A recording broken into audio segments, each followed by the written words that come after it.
પીતાંબરાજ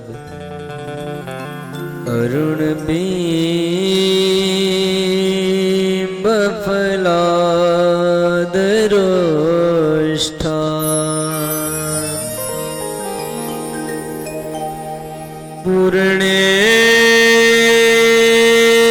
પૂર્ણેન્દુ સુંદર મુખા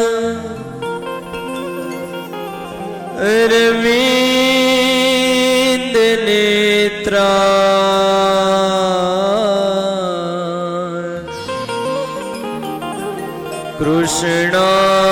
કૃષ્ણાત પરમ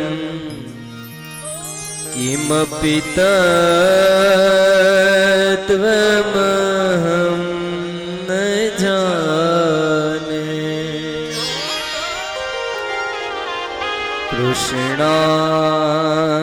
કૃષ્ણાત્વદીયં પદપંકજ પંજરાંતે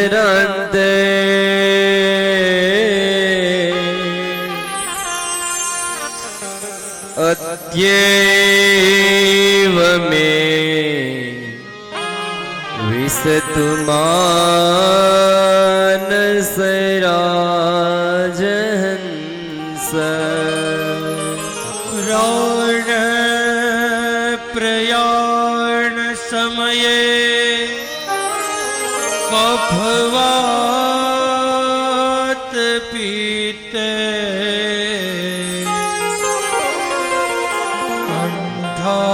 કંઠાવરો ધનવિધો સ્મરણં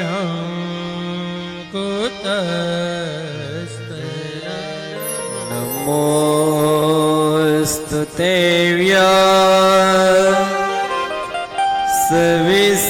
સવિશાલ બુદ્ધે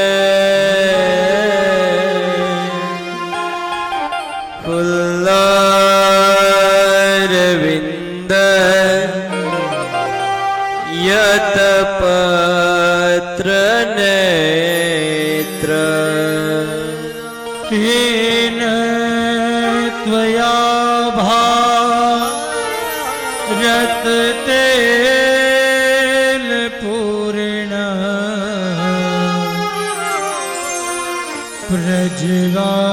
પ્રજ્વાલિતો જ્ઞાનમય પ્રદીપ કૃષ્ણ નારાયણં વંદે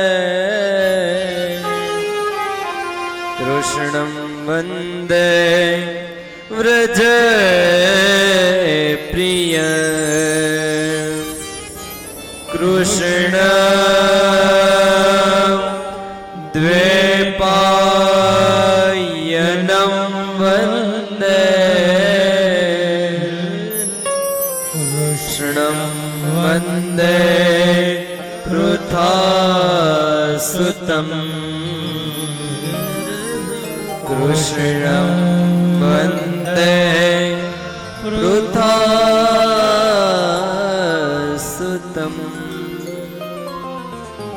ભાગવત ભગવાન કી જય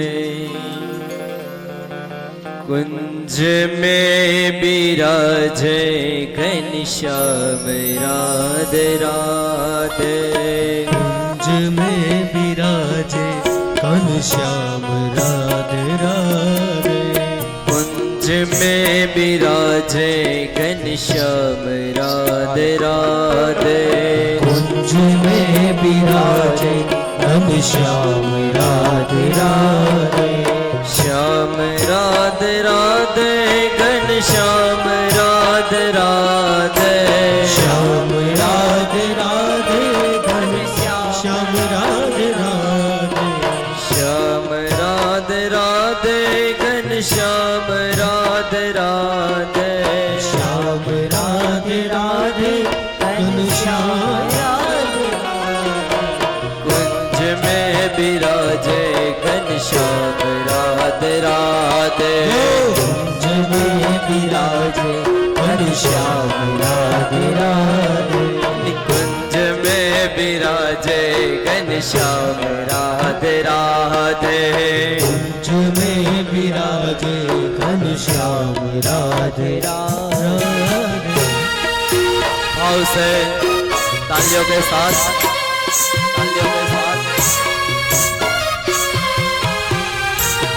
नमो नारायण नमो नारायण नमो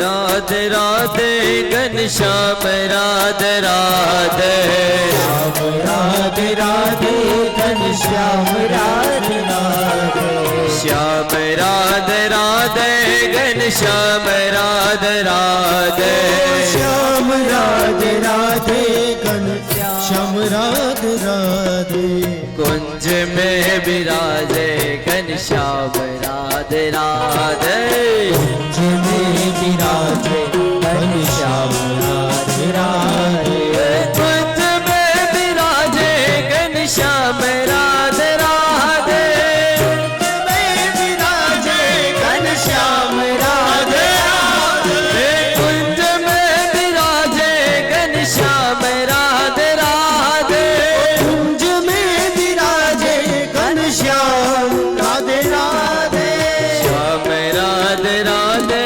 घनश्याम राधे राधे श्याम राधे घनश्याम राधे राधे श्याम राधे राधे घनश्याम राधे राधे श्याम राधे राधे घनश्याम राधे राधे श्याम राधे राधे घनश्याम राधे राधे श्याम राधे राधे घनश्याम राधे राधे श्याम राधे राधे घनश्याम राधे राधे श्याम राधे राधे घनश्याम राधे राधे कुंज में विराजे घनश्याम राधे राधे कुंज में विराजे घनश्याम राधे राधे हरि बोल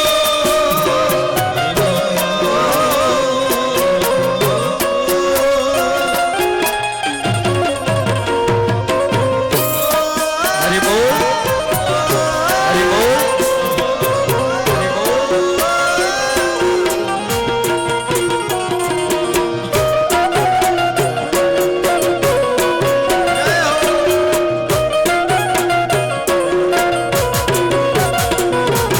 श्याम राधे राधे घनश्याम राधे राधे श्याम राधे राधे घनश्याम राधे राधे श्याम राधे राधे घनश्याम राधे राधे श्याम राधे राधे घनश्याम राधे राधे कुंज में विराजे घनश्याम राधे राधे कुंज में विराजे घनश्याम राधे राधे कुंज में विराजे घनश्याम राधे राधे कुंज में विराजे घनश्याम राधे राधे हरि बोल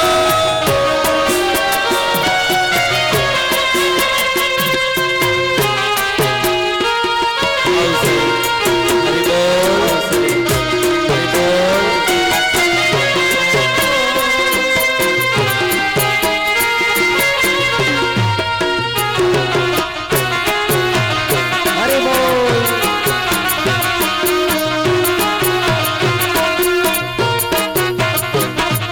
श्याम राधे राधे घनश्याम राधे राधे श्याम राधे राधे घनश्याम राधे राधे श्याम राधे राधे घनश्याम राधे राधे श्याम राधे राधे घनश्याम राधे राधे कुंज में विराजे घनश्याम राधे राधे कुंज में विराजे विराजे घनश्याम राधे राधे कुंज में विराजे घनश्याम राधे राधे कुंज में विराजे घनश्याम राधे राधे श्याम राधे राधे घनश्याम राधे राधे श्याम राधे राधे घनश्याम राधे राधे श्याम राधे राधे घनश्याम राधे राधे श्याम राधे राधे घनश्याम राधे राधे कुंज में विराजे घनश्याम राधे राधे कुंज में विराजे घनश्याम राधे राधे कुंज में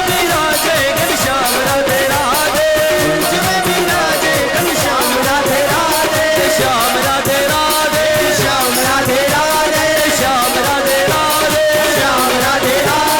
श्याम राधे राधे श्याम राधे राधे श्याम राधे राधे श्याम राधे राधे श्याम राधे राधे श्याम राधे राधे श्याम राधे राधे श्याम राधे राधे घनश्याम राधे राधे श्याम राधे राधे घनु श्याम राधे राधे कुंज में विराजे घनश्याम राधे राधे कुंज में विराजे घनश्याम राधे राधे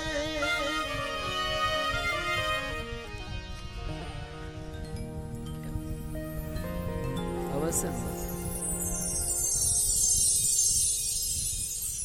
ओला पंखा नो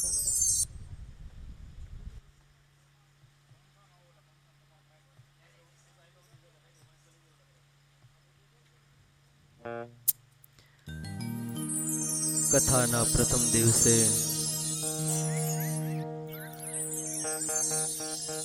બપોર પછીના સત્રમાં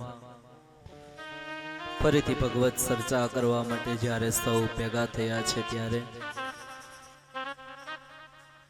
પ્રથમ વ્યાસપીઠ પરથી ભગવાનના વાંગમય સ્વરૂપ એવા ભગવાન ભાગવતજીના શ્રી ચરણોમાં વંદન.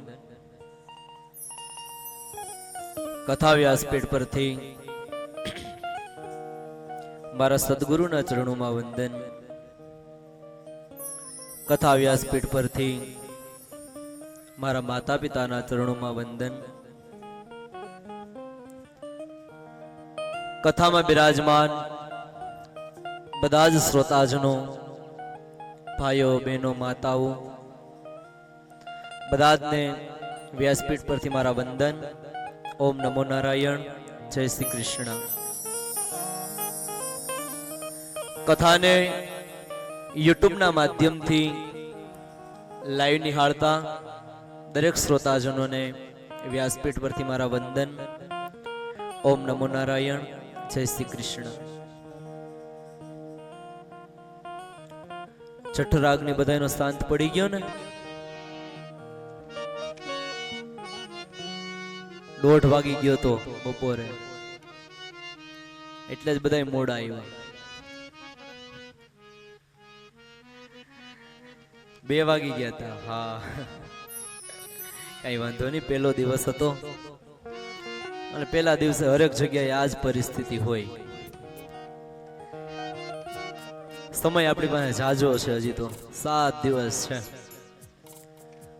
પરીક્ષિત રાજાએ 7 દિવસમાં તો મુક્તિ મેળવી લીધી, તો આપણે 7 દિવસમાં તો મુક્તિ મેળવી જ લેશું.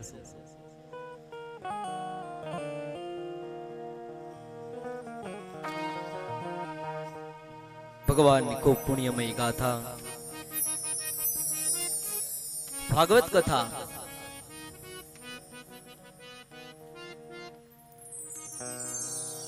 આપણે બપોરે 1-2 શ્લોકનું વિવરણ કર્યું હતું કે ભાગવત કથા એટલે શું, ભાગવતના મહાત્મ્યને આપણે વાતો કરતા હતા. ભાગવતનું મહાત્મ્ય એવું કહે છે, યાવ દીનાનિ હે પુત્ર શાસ્ત્રમ ભાગવતમ ગૃહે તાવત પિબંતિ પિતરઃ ક્ષીરમ સર્પેર્મધુદકમ. જેટલા દિવસ જે જગ્યા ઉપર ભાગવત કથા થાય છે એટલા દિવસ સુધી પોતાના પિતૃઓ છે એ દૂધ, ઘી, મધ અને મીઠું જળ પીવે છે. એટલી બધી આ ભાગવતની કથા ઉત્તમ છે સાહેબ. શ્લોકાર્ધ શ્લોક પાદમ વા વરમ ભાગવતમ ગૃહે સતસોત્થ સહસ્રેશ કિમન્યે શાસ્ત્ર સંગ્રહે. જે લોકો પોતાના ઘરમાં ભાગવત શાસ્ત્રનો અડધો શ્લોક અથવા એનાથી અડધો શ્લોક ખાલી લખી રાખે છે અને એને દરરોજ માટે વાંચે છે, એ ઘણી ઉત્તમ વાત છે. એના સેકન્ડો જન્મોના પાપ છે એ બળીને ભસ્મ થઈ જાય છે. એટલું બધું ભાગવત છે, એની ગાથા કહેલી છે, એટલું બધું એનું મહાત્મ્ય છે. મત કથા વાચકમ નિત્યમ મત કથા શ્રવણે રતમ મત કથા પ્રીત મનસમ નાહમ ચક્ષ્યામિ તન્નરમ. મહાત્મ્યમાં શું કીધું છે? જે મારી કથા કહે છે એટલે જે વક્તા છે, અને જે લોકો મારી કથા સાંભળે છે 7 દિવસમાં, અને મારી કથા સાંભળીને જે મનોમન પ્રસન્ન થાય છે, એ મનુષ્યનો હું ક્યારેય ત્યાગ કરતો નથી. ભગવાને એવું કીધું છે, એ મનુષ્યનો હું ક્યારેય ત્યાગ કરતો નથી. ભાગવત જે લોકો સાંભળે છે ને ભગવાન ખૂબ ગમે, અને ભગવાનને એ લોકો ગમે કે જે ભાગવત કથા સાંભળે છે. અને સાંભળવું જ જોઈએ. કથા નહીં સાંભળો તો શું વ્યથા સાંભળવાના? પણ માણસને કથા સાંભળવામાં ન ગમે, કથા સાંભળવી કોઈ ના ગમે, પણ ગામની વ્યથા લઈને બેઠો તો સવારથી લઈ અને સાંજ સુધી કરો તો એમ નો કે હું થાકી ગઈ, હું થાકી ગયો. કેમ? તો કે માણસને વ્યથા ગમે છે, કથા ગમતી નથી. પણ વ્યથાને છોડી અને કથા તરફ જે માણસ પ્રયાણ કરે છે એને પરમાત્મા મળે છે. આ પારકી વ્યથાઓ બધી છોડી દો સાહેબ. પારકી વ્યથા, પ્યાર કી નિંદાઓ શું કામની? કે જે કામ આપણને પ્રભુ તરફ ન લઈ જાય એ કામ શું કામનું? લેવું હોય તો રામનું નામ લ્યો, કે જે રામનું નામ છે એ આ ભવનિધિ પાર ઉતારી દે સાહેબ.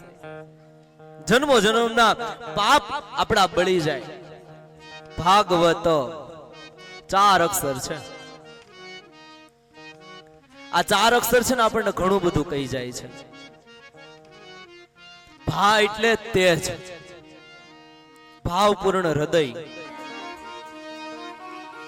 કે જેનું હૃદય છે પરમાત્મા તરફ ખેંચાય ભાગવત સાંભળીએ એટલે. બીજું કીધું ગ, ગ એટલે ગણાધ્યક્ષતા. ગણાધ્યક્ષતા એટલે કુશળતા. ભાગવત સાંભળવાથી આપણું જીવન છે કુશળતા વાળું બને છે. વ એટલે વસ્તુ, વસ્તુ પણ કેવી? વાસ્તવિક. આપણે જોઈએ છે બધું વાસ્તવિક જ છે સાહેબ. આ આપણે હતા નહીં ત્યારે પણ હતી, આપણે છે તો પણ છે, અને આપણે જ્યારે નહીં હોય ત્યારે પણ હશે. આ બધું વાસ્તવિક છે. અને તો એટલે તત્વને ઓળખવાનો પ્રયત્ન જે કરાવે એ ભાગવત છે. પણ કયું તત્વ? તો કે પ્રભુ તરફ લઈ જનારું તત્વ. ભક્તિ, જ્ઞાન, વૈરાગ્ય, આ બધું આપણા જીવનની અંદર ક્યારે આવે? તો કે જ્યારે આપણે ભાગવતની કથા સાંભળીએ. ભા સ્વરૂપે ચિદાનંદે એટલે પ્રભુ તરફ ખેંચી જનારું છે આ ભાગવત. ગ એટલે તીર્ષ્યા સ્ત્રી લૌકિકી, કાર્યને સાર્થક કરનારું છે આ ભાગવત. ભાગવત અનેક કામને સાર્થક કરે છે. ઘણા લોકો ખાલી પોતાના આત્મકલ્યાણ માટે ભાગવત કથા કરે છે. ઘણા લોકો પોતાના પિતરોને મોક્ષની ગતિ મળે એ માટે ભાગવત કથા કરે છે. ઘણા લોકો સંતતિ માટે ભાગવત કથા કરે છે. એવું નથી કે આ ભાગવત કથા ખાલી આપણા પિતરોને મોક્ષ જ આપે અને મોક્ષ ગાથા જ છે. સંતતિ ન હોય, સંતાન ન હોય અને એવા લોકો પણ ભાગવત કથા કરે છે. અને ઘણા બધા એવા દાખલાઓ પણ છે કે ભાગવત કથા કરવાથી તેના ઘરે સંતાનની પ્રાપ્તિ થઈ છે. મનની મનોકામના પૂર્ણ કરવા વાળું આ ભાગવત છે. એ પછી આગળ લખ્યું છે વરણ્યમ સર્વશાસ્ત્રાણી. વરણ્યમ સર્વશાસ્ત્રાણી મતલબ કે આ ભાગવત શાસ્ત્ર છે ને એવું છે કે એમાં બધા જ શાસ્ત્રોનું વર્ણન છે, બધા પુરાણોનું વર્ણન છે. 18 પુરાણોનું વર્ણન આ ભાગવતમાં કીધેલું છે. આપણે કથા સાંભળશું એટલે આપણને ખબર પડશે. ઘડીક આપણને શિવની કથા સાંભળવા મળે, ઘડીક આપણને માતાજીની કથા સાંભળવા મળે, થોડી વાર આપણને ભગવાન નારાયણની કથા સાંભળવા મળે. એવો આ ભાગવત કથા છે. અને છેલ્લું કીધું છે અહીંયા તરણી ભવ ભવાર્ણવાત. તરણી ભવ ભવાર્ણવાત એટલે કે આ ભવ સાગર માંથી પાર ઉતારી દેનારું કોઈ તત્વ હોય ને તો એ ભાગવત છે. આ ભવસાગર માંથી આપણે તરી જવું હોય ને તો ભાગવત કથા સાંભળવી. ભાગવત કથા આપણે ઘરે ન કરી શકીએ તો ગામની અંદર આવી સુંદર મજાની ભાગવત કથા બેઠી હોય ને ત્યાં જઈ અને ભગવાનની કથા સાંભળવી. પણ આ ભગવાનની કથા છે ને સાહેબ ભાગ્યમાં હોય ને તો જ મળે હો. ભાગ્ય બિના નર પાવત નહીં. ભાગ્ય વગર ભગવાનની કથા સાંભળવા ન મળે. આપણા ગામમાં જ કથા હોય, આપણા ઘરે જ કથા હોય, આપણા ફળિયાની બાજુના ફળિયામાં જ કથા હોય, પણ ભાગ્યમાં હોય તો જ કથા મળે. આપણે ગામના ચોરે બેઠા રહીએ પણ આપણે ભગવાનની કથા સાંભળવા જઈએ નહીં. ઘરના કામોની અંદર વ્યસ્ત રહીએ, આપણે ભગવાનની કથા સાંભળવા જઈએ નહીં. આપણે શું કહીએ, આજે તો હજુ પહેલો દિવસ છે ને, પહેલા દિવસે તો હું હોય કાંઈ ન હોય કથામાં, આજ આપણે કથા સાંભળવા જવું નથી. આપણને એમ થાય કે બીજા દિવસે ભગવાનની કથા સાંભળવા જાવું. બીજા દિવસે એમ થાય કે હજી તો આજ તો બીજો દિવસ છે, બીજા દિવસે હું હોય કથામાં, હજી નથી જાવું સાંભળવા. એક દિવસ નો આવીએ, 2 દિવસ નો આવીએ, 3 દિવસ નો આવીએ. આપણને શું થાય કે આપણે જયારે ભગવાનનો જન્મ હશે ને, કૃષ્ણ જન્મ, ત્યારે ભાગવત કથામાં મજા આવે. એ મજા આપણે બધા સાથે મળીને કરવાની છે. એટલે એવું વિચારીએ કે જ્યારે ચોથા દિવસે કથા મંડપની અંદર કૃષ્ણ જન્મ હશે ત્યારે સૌ જાશું. પણ પહેલા દિવસે ન આવ્યા હોય, બીજા દિવસે ન આવ્યા હોય, ત્રીજા દિવસે ન આવ્યા હોય, ચોથા દિવસે એમ થાય કે આજે કૃષ્ણ જન્મમાં જવું છે. બરોબર તૈયાર થયા હોય, ઘરને તાળું મારતા હોય, ક્યાં એવું કોઈક મહેમાન આવી જાય ને કે તમારે ભગવાનની કથા સાંભળવા આવવું હોય પણ આવી શકો નહીં. એના ચા પાણી બનાવવામાં રહ્યો ને મહેમાનને હાચવવામાં રહ્યો ને કે અહીંયા કૃષ્ણ ભગવાનનો જન્મ થઈ ગયો હોય. અધિકાર ના મળે. જેના ભાગ્યમાં હોય ને એને જ ભગવાનની કથામાં આવવાનો અધિકાર મળે. એક દ્રષ્ટાંત આપું તમને. એક શહેરની અંદર વિદેશથી એક ભાઈ આવ્યો, ખૂબ પૈસા, ખૂબ ધનવાન, પણ મૂળ વસ્તુ એને ભગવાનની ઉપર શ્રદ્ધા નહીં. અને શ્રદ્ધા વગર ભગવાનની કથા થાય નહીં, કે ભગવાનની કથા સંભળાય નહીં. ભક્તિ વગર ભગવાનની કથા થાય નહીં, કે ભક્તિ વગર ભગવાનની કથા સંભળાય નહીં. વિદેશથી કથા કરવા આવ્યા, સંપત્તિ ખૂબ, એટલે એને એના ગામને વાત કરી કે મારી પાસે સંપત્તિ ખૂબ છે, મારે કઈક ભગવાનનું કામ કરવું. ગામના વિચાર્યું કે આપણે તો એવડું મોટું કાર્ય ક્યારે કરવાના. તો એને કીધું કે આપણે સપ્તાહ કરીએ, ભાગવત કથા કરીએ. તો કાંઈ વાંધો નહીં, જેટલો ખર્ચો થાય એટલો હું આપી. પણ એને ધનનું અભિમાન હતું, શ્રદ્ધા નહોતી, ભાવ નહીં, ભક્તિ નહીં. ભાગવત કથાનું આયોજન કર્યું, ખૂબ એવા સારા વક્તાને બોલાવ્યા, આપણે જે મંડપ નખાવ્યા એવી રીતે મંડપ નખાવ્યા, વ્યાસપીઠો બનાવી અને ખૂબ સુંદર મજાનું ભાગવતનું આયોજન કર્યું. પહેલો દિવસ કથાનો આપણે જેમ પોથયાત્રા કરવા ગયા એમ બધા પોથયાત્રા કરવા માટે નીકળ્યા. ઓલા ભાઈ જેને શ્રદ્ધા નહોતી, જે ખર્ચો કરતા હતા ભાગવતનો, એ પણ સાથોસાથ પોથયાત્રામાં ચાલ્યા. પણ મૂળ વસ્તુ ભાવ નહીં. પોથયાત્રામાં જાતા હતા અને એવામાં નાના નાના છોકરાઓ, ટાબરિયાઓ રસ્તામાં ફટાકડા ફોડતા જતા હતા. ફટાકડા ફૂટતા જાય એમાં એકાદો બોમ્બ એવો ફૂટ્યો ને કે જે ભાઈને શ્રદ્ધા નહોતી ને એ ભાઈના કાનમાં ધાક પડી ગઈ. ધાક પડી ગઈ કાનમાં. ફરીથી પોથયાત્રા આગળ આવેલી. પોથયાત્રા કરીને આવ્યા કથા મંડપમાં. શાસ્ત્રીજીએ ભાગવતની કથા ચાલુ કરી. પણ ઓલા ભાઈને તો કાનમાં ધાક પડી ગઈ, કાંઈ સંભળાય નહીં. આખું ગામ કથા સાંભળે પણ ઓલા ભાઈને કથા ન સંભળાય. પેલો દિવસ એમને વયો ગયો. બીજા દિવસે એને એમ થયું કે ડોક્ટર પાસે જાઓ, દવા લઈ આવું. થોડી ઘણી દવા લઈ આવ્યા. દવાથી કાનની ધાક ફેલી નહીં. 2 દી 3 દી આમ નામ 7 દિવસ કાનની ધાકમાં વયા ગયા. એક શબ્દ ભગવાનના નામનો ન સંભળાણો. 7 દિવસ વયા ગયા કથાના. 7મા દિવસે ફરીથી આપણે જે પોથી લઈ આવ્યા હોય એને આપણે પધરાવા જાવી પડે. એટલે પાછા આ લોકો ગામના સૌ લોકો પોતે પધરાવા ધામધૂમથી હાલ્યા. નાના છોકરાઓએ ફરીથી ફટાકડા ફોડવાનું ચાલુ કર્યું અને ફટાકડો ફૂટ્યો અને ઓલા ભાઈના કાનની ધાક ખુલી ગઈ. પણ મૂળ વસ્તુ 7 દિવસ એના ભાગ્યમાં કથા સાંભળવાનું હતું નહીં. ભાગ્ય બિના નર પાવત નાહી. ભાગ્ય વિના નર પાવત નાહી.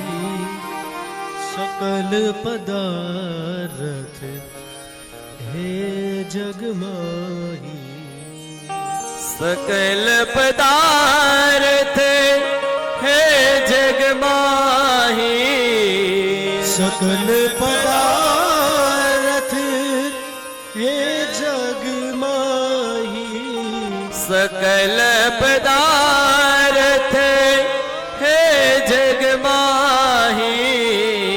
सकल पदार्थ हे जग माही. पण भाग्य बिना नर पावत नाही. भाग्य बिना नर पावत नाही. अनेक पदार्थो रहेला છે પણ ભાગ્ય વગર ના મળે. આ મોંઘો મનુષ્ય દે ફરી રે ફરીને મળે નહીં વારંવાર. ઓ મળે નહીં વારંવાર. માટે ભણવા તું કે ભાઈ તું ભજી લેને કીર્તાર. ભાઈ તું ભજી લેને કીર્તાર. મોંઘો મનુષ્ય દે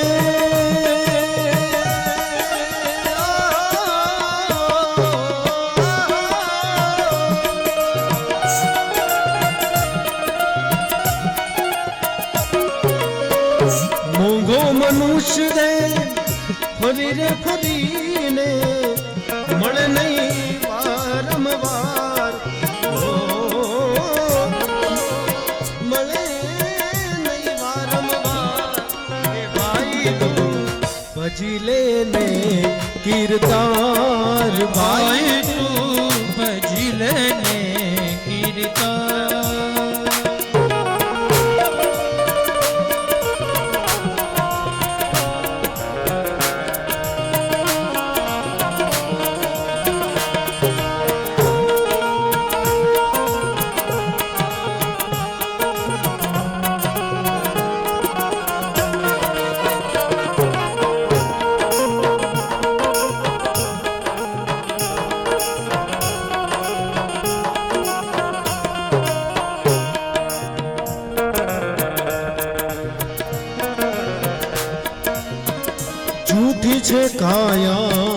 झूठी छे माया झूठो कुटुंब परिवार भाई झूठो कुटुंब परिवार ओ झूठी छे काया झूठी छे माया झूठो कुटुंब परिवार भाई झूठो कुटुंब परिवार राजा गोपी चंद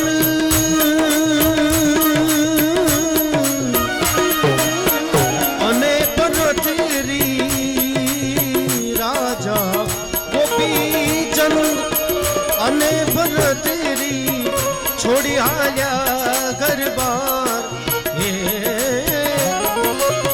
छोड़ी आया घर बार के भाई तू के मनवा तू के भाई तू भजी लेने कीर्तार मोंघो मनुष्य दे फरी रे फरी ने मळ नहीं वारंवार के भाई तू भजी लेने कीर्तार के मनवा तू भजी लेने कीर्तार के भाई तू भजी लेने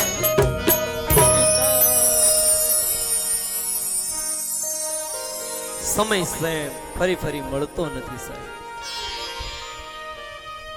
તો ભાગવત છે ભવનિધિ પાર ઉતારવા વાળું છે. ભાગવત છે એને દર્શન શાસ્ત્ર કીધું છે. દર્શન શાસ્ત્ર શા માટે કીધું? તો કે આ ભાગવતના આદિવક્તા ભગવાન નારાયણ પોતે છે.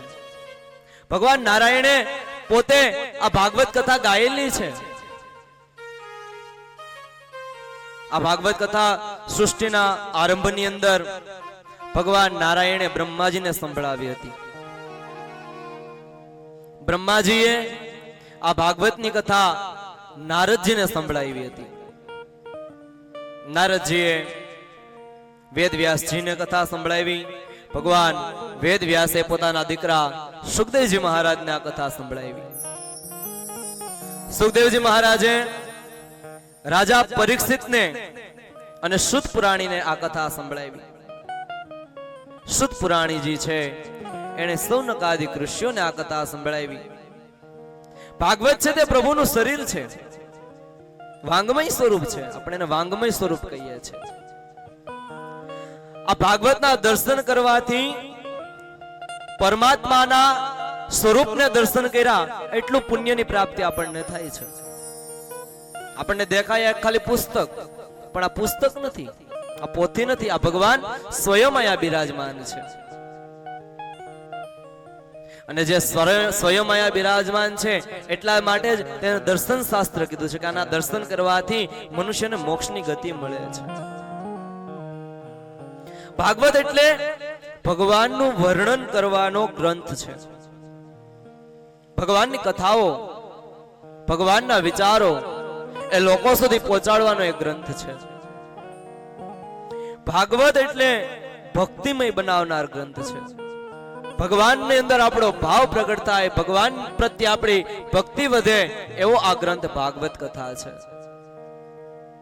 ભાગવત એટલે પ્રભુ પાસે લઈ જનાર,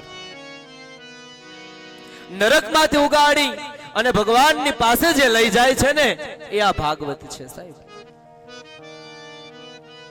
અને ભાગવત એટલે સકળ કાર્યને સિદ્ધ કરનારું પુસ્તક છે. ભાગવત એ ખૂબ પુણ્યશાળી ગ્રંથ છે. ભાગવતની અંદર પ્રભુનો વાસ રહેલો છે. ભાગવત કરવાથી આપણા જે કોઈ અવગતિ પામેલા પિતૃઓ છે તે બધા જ પિતૃઓને મોક્ષની ગતિ મળે છે. અને મેં બપોરે વાત કરી હતી એમ કે ભાગવત કરવાથી નહીં પણ ખાલી ભાગવત કરવાનો વિચાર આવી જાય ને ત્યારે જ આપણા સમસ્ત પિતૃઓને મોક્ષ ગતિ મળી જાય છે સાહેબ. હજારા જન્મોના પાપને જે બાળે અને ભસ્મ કરી નાખે છે એવી આ ભાગવત કથા છે. શ્રીમદ ભાગવતમ પુણ્યમ દ્રષ્ટવા નોતિષ્ઠતે હિયઃ સંવત્સરમ તસ્ય પુણ્યમ વિલયમ યાતિ પુત્રક. જે મનુષ્ય પરમ પુણ્યમય શ્રીમદ ભાગવત શાસ્ત્ર જોઈને પોતાના આસન પરથી ઊભો નથી થતો, તેના 1 વર્ષનું પુણ્ય નષ્ટ થઈ જાય છે. ભાગવતને જ્યારે જ્યારે જોઈએ, ભાગવતની બાજુમાંથી નીકળીએ તો એને નમસ્કાર કરવા જોઈએ. એને નમસ્કાર ન કરીએ તો આપણા 1 વર્ષનું પુણ્ય ક્ષીણ થઈ જાય છે. દ્રષ્ટવા ભાગવતમ દુરાત પ્રક્રમેત સમ્મુખમ હિયઃ પદે પદે અસ્મેતસ્ય ફલમ પ્રાપ્નોત્ય સંશયમ. જે મનુષ્ય દૂર ઊભા રહીને પણ આ ભાગવત શાસ્ત્રને જોઈ અને એને નમસ્કાર કરે છે, અને દૂરથી ઊભા રહી અને ભાગવત શાસ્ત્રને જોવે ને એને એમ થાય કે મારા ભાગવતના દર્શન કરવા માટે જાવું છે, તો એ જેટલા પગલા ચાલે ને એટલા પગલામાં તેને અશ્વમેઘ યજ્ઞનું પુણ્ય મળે છે. એટલું બધું આ ભાગવત શાસ્ત્રનો મહિમા મહાત્મ્યમાં બતાવેલો છે. ઉત્થાય પ્રણમેદ યો વૈ શ્રીમદ ભાગવતમ નરઃ ધનો પુત્રાં તથા દારાન ભક્તિમ ચ પ્રદદામ્યહમ. જે મનુષ્ય ભાગવત કથામાં આવે, ઊભા થઈ અને ભગવાન ભાગવતજીને પ્રણામ કરે છે, તેને ભગવાન પોતે કહે છે કે હું ધન, પત્ની, પુત્ર અને મારી પોતાની ભક્તિનું પ્રદાન કરું છું. એટલા માટે જ્યારે જ્યારે ભાગવત કથાની અંદર આવીએ ત્યારે ત્યારે ભગવાન ભાગવતજીને નમસ્કાર કરવા જોઈએ. ભાગવતજીના મહાત્મ્યની અંદર પહેલો શ્લોક લખેલો છે. આપણે ખાલી બપોરે એ શ્લોક વાંચ્યો હતો પણ એનું વિવરણ નહોતું કર્યું, સમય અને સંજોગો વસાત. પહેલું શ્લોક લખ્યો છે, સચ્ચિદાનંદ રૂપાય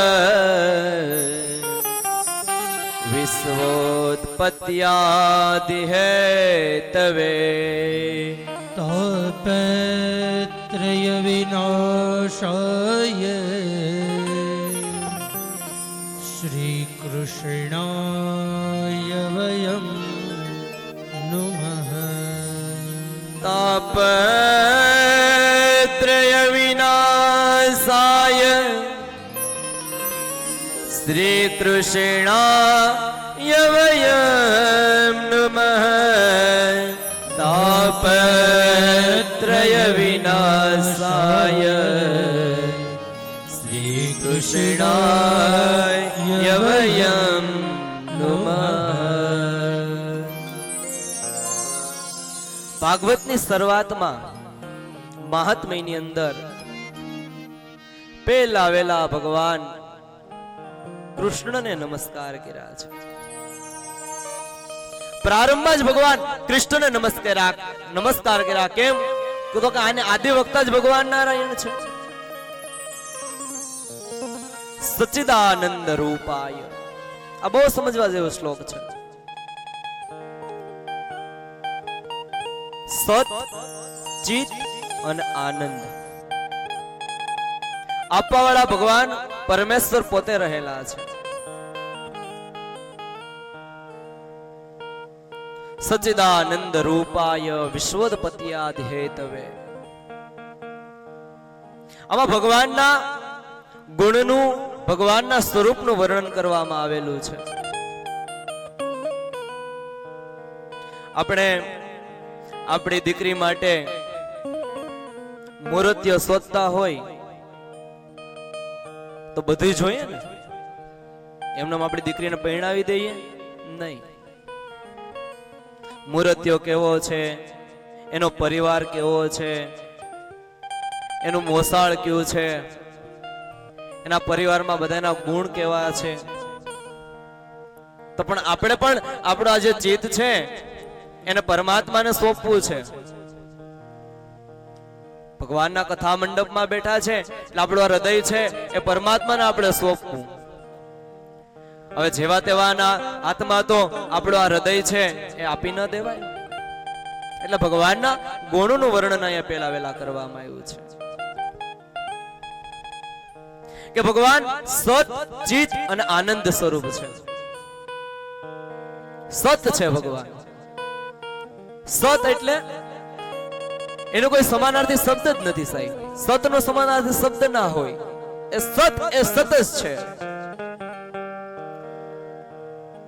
સત એ સત્ય રહેલા છે કે આપણે જ્યારે નહોતા ત્યારે પણ ઈશ્વર તો હતા જ. આપણે જ્યારે અત્યારે હાલમાં છે તો ઈશ્વર તો છે જ. છે ને? ઈશ્વર છે ને? હા ના કેજો. ઈશ્વર છે ને? ઈશ્વર છે તો જ આપણે અહીંયા કથા મંડપ સુધી આવ્યા છે સાહેબ. પરમાત્મા છે તો જ આપણે આ કથા મંડપ સુધી પહોંચ્યા છે. સત્ય છે. આપણે જ્યારે નતા ત્યારે પણ ઈશ્વર હતા. આપણે છે તો પણ ઈશ્વર છે. અને જ્યારે આપણે ગેરહાજર હશું ત્યારે પણ ઈશ્વર તો હશે જ. એટલે એને સત કીધું છે. સતચેત અને આનંદ ભગવાનનું એક આનંદ સ્વરૂપ છે. શા માટે ભગવાનને આનંદ સ્વરૂપ કીધા છે? કેમ કે ભગવાનના મુખ ઉપરથી ક્યારેય હાસ્ય ગયું જ નથી સાહેબ. ગમે ત્યારે ભગવાનના મંદિરની અંદર જઈ અને જોજો, દર્શન કરજો, ભગવાનનું મુખ છે ને એ તમને આનંદ સ્વરૂપ જ દેખાશે. પણ આપણે કાળું મોઢું લઈને ના ગયા હોય તો, હવે આપણે આપણા ઘરના આખાનું ટેન્શન લઈને ઝઘડો કરીને ગયા હોય તો આપણને પછી ભગવાનના મુખ ઉપર હાસ્ય ન જોવા મળે. જે ભાવથી ભગવાનને ભજીએ એ ભાવથી ભગવાન આપણને જોવા મળે. પણ ભગવાન છે આનંદ સ્વરૂપ છે. આનંદ સ્વરૂપ કેમ કીધા ભગવાનને? તો કે જ્યારે ભગવાને આ સૃષ્ટિનું સર્જન કર્યું, ભગવાન જ આ સૃષ્ટિનું પાલન અને પોષણ કરે, ભગવાન જ આ સૃષ્ટિનો લય કરે, એ છતાં ભગવાનને કોઈ ચિંતા છે નહીં. આપણા નજીક જ પ્રાચીનો પીપળો, તમારે તો અહીંથી થોડું દૂર થાય, અમારે વધારે નજીક થાય. પ્રાચીના પીપળે બધા યાદવોને લઈ અને ભગવાન આવ્યા. અંદરો અંદર યાદવોએ મદિરાનું પાન કર્યું. સામ સામે ભાઈઓ યુદ્ધ કર્યું. કાકા કુટુંબે દીકરાઓએ યુદ્ધ કર્યું. સામ સામા એક જ પરિવારને મારવા લાગ્યા અને યાદવ કુળ આખું નષ્ટ થતું હતું. તો પણ ભગવાન તો એક પીપળાના ઝાડ નીચે પોતાના જમણા હાથનો ટેકો લઈ અને શું મધુર હાસ્ય સાથે બેઠા હતા. એટલે ભગવાન આનંદ સ્વરૂપ કીધા. હવે આપણા છોકરાને કોઈક લાપટ મારી ગયું તો આપણે બાંધવા જઈએ.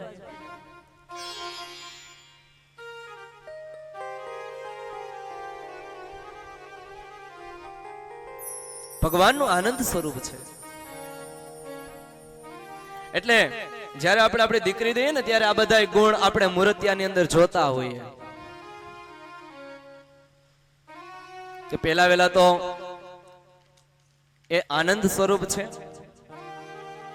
સચ્ચિદાનંદ રૂપાય વિશ્વોત્પત્યાદિ હેતવે, આ વિશ્વનું પાલન અને પોષણ ભગવાન કરે છે. આપણે દીકરી જ્યારે દેવી હોય ત્યારે શું વિચારીએ કે છોકરો તો આનંદ સ્વરૂપ છે, છોકરો તો સારો છે, સ્વભાવનો સારો છે, પણ કઈ ધંધો કરે કે નહીં?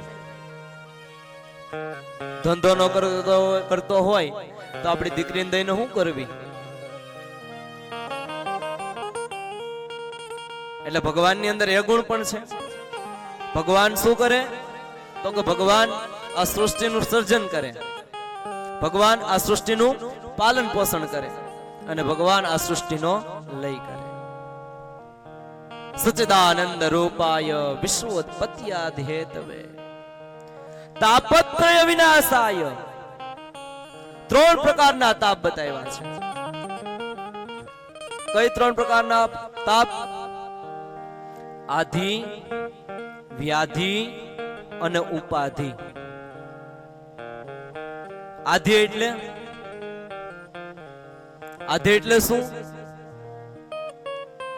કે જે વસ્તુ આપણી પાસે નથી અને એ વસ્તુનું આપણને દુઃખ થાય એને આધિ કહેવાય.